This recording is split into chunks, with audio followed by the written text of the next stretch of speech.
Let's have an honest check-in about something that's absolutely vital to not only your business, but all of your relationships. And that is transparency. So, transparency is a word that gets thrown around a lot, right? But what does it really mean? And more importantly, how can you practice being transparent in a way that avoids those awkward moments that you just can't undo? You know, those times that led to uncomfortable tension between you and someone else, or feelings of rejection, or even missed opportunities. So, hello, if we haven't met yet, my name is Suzanne Fox, and I guide solo entrepreneurs out of their overthinking brain and into a felt sense of emotional calm and clarity. So, transparency isn't about dumping every thought or struggle you've ever had out in the open, right? I think we've all seen people overshare on social media, thinking that, airing their private matters or sensitive issues will actually build trust. But here's the thing.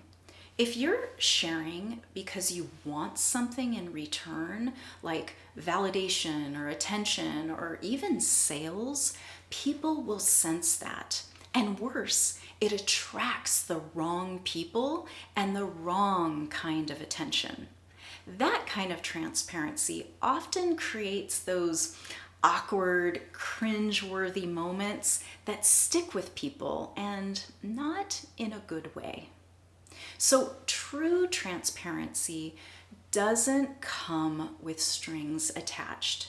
It starts with honesty, first with yourself and then with others.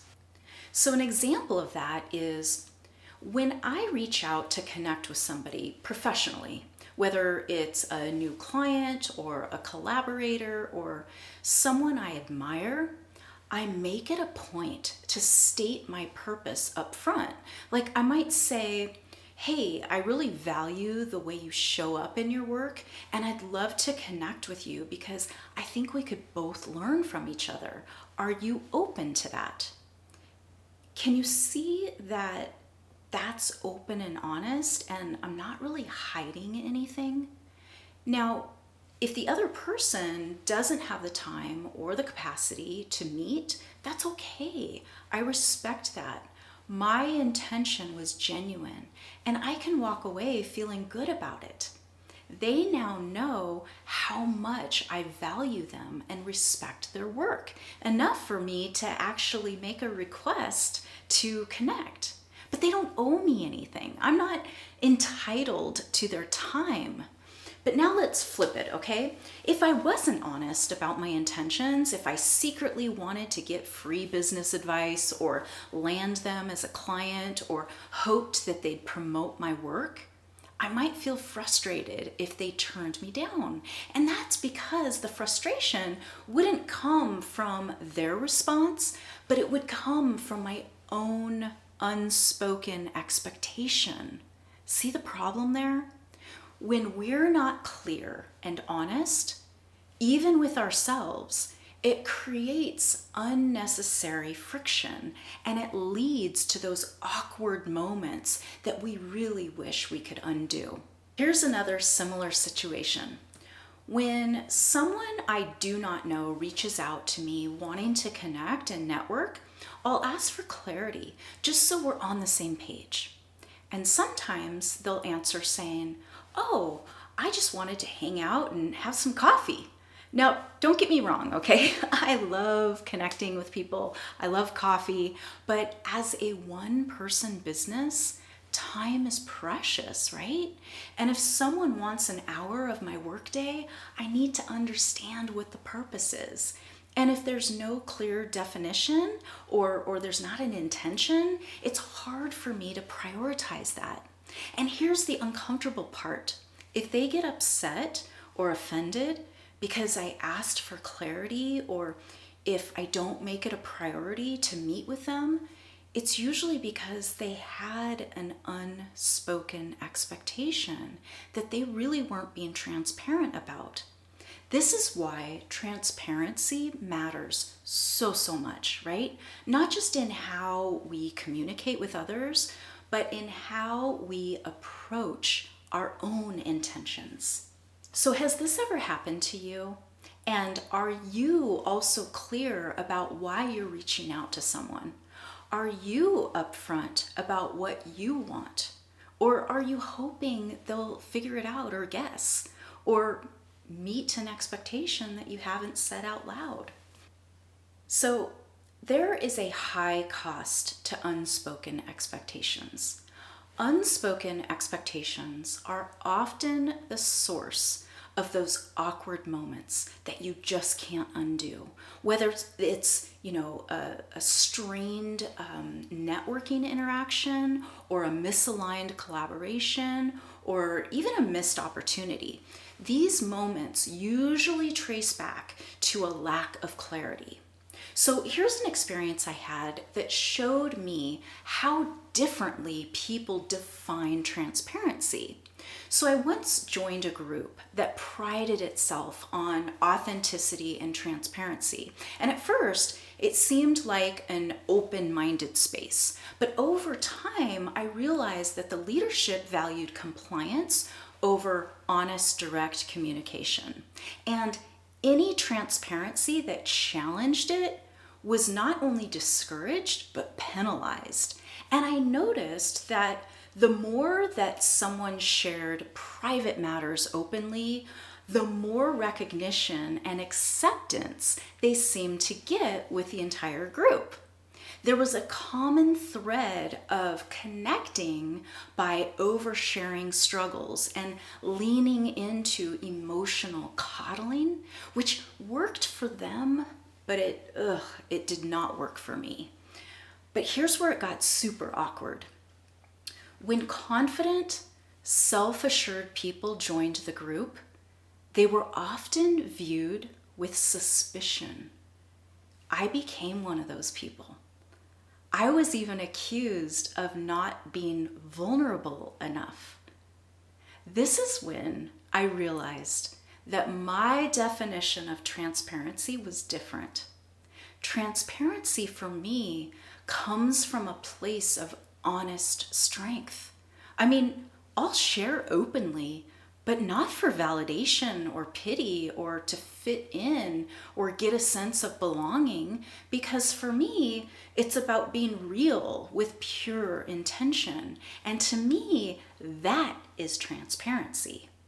It's about building trust over time, growing meaningful connections, not just oversharing or using vulnerability to get something in return. I've been through a lot in my life, and I have dug deep to do the work to transform pain, but I don't lead from trauma bonding just to be relatable. So because I didn't fit this group's culture of vulnerability, I wasn't trusted by some of the leaders, which was fascinating to me, and in my opinion, a little ironic. So over time, the group dynamic didn't feel authentic to me. And so I just wasn't willing to trade my core sense of self just to fit in. So I left. So why am I sharing this with you? Because as a solo entrepreneur, you'll face these dynamics from time to time. And this is going to happen in your networking, in your client relationships, even in how you show up online. Transparency is important, but it's only authentic when it's practiced with honesty. It's not just about oversharing or even being overly polished. It's about being real and clear. So how can you avoid these awkward moments in your own business? Well, there's 5 ways to check in with yourself. 1, be clear about your intentions. Whether you're networking, collaborating, or even pitching your services, be upfront about what you want and why. People respect honesty, even if it's not what they expected. And if they don't respect honesty, they probably aren't your people. 2, check your unspoken expectations. Before engaging with somebody, ask yourself, am I hoping for something I haven't communicated? And if the answer is yes, get clear on it and decide whether to voice it or let it go. 3, respect others' time and boundaries. Transparency works both ways. Just as you value your own time, respect the time and boundaries of those you connect with. 4, approach vulnerability wisely.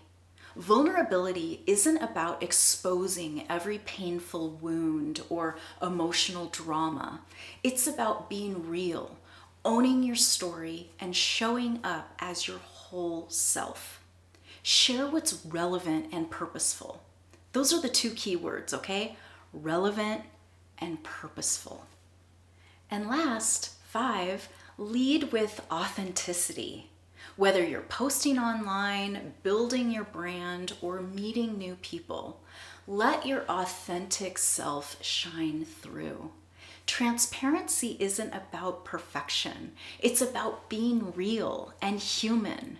There's no need to exaggerate or manipulate your experiences. Life already has enough drama on its own, don't you think? So at the end of the day, transparency is your superpower for avoiding all those awkward, cringeworthy moments caused by unspoken expectations. When you lead with honesty and clarity and that really pure intention, you create space for authentic, meaningful connections, both in your business and in your life. But transparency is only trustworthy when it comes from honesty, not hidden agendas. So I like to ask myself, how can I practice transparency to build real trust, foster real connection, and show up more authentically in my life and my work? When you lead with honesty and clarity, you'll attract the right people, the right opportunities, and the kind of success that matches with who you really are. So thanks for being here, and remember, transparency starts with you. Go first and watch the magic unfold.